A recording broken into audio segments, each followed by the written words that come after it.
Shaun, I really want to know what led you to write the NDE conspiracy. Was there a moment or a testimony that sparked your curiosity or concern about this subject?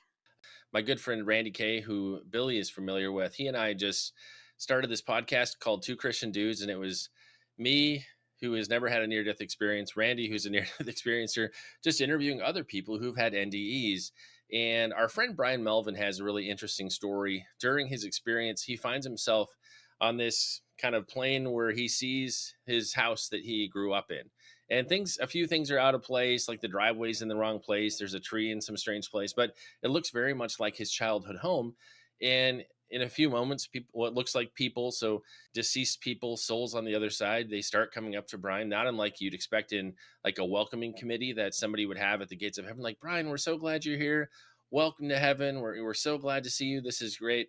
And after a few moments, he sees somebody that looks like his mom. And he's like, wait a minute. My mom's not dead.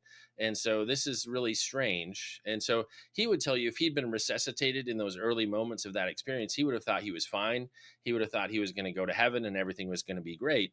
What begins to happen is he's questioning in his mind all of these people or souls, whatever you want to call them, they start shifting into these like serpent like demonic looking creatures. And one of them eventually leads him down into hell. And so that is probably the first like crazy overt deception Randy and I ever encountered in the midst of a near death experience where it looked like somebody was having a heavenly NDE, and then it pivots and it goes into this distressing or disturbing near death experience. And so that's really the seed that planted an idea for a book like this, was that first crazy overt deception that we saw.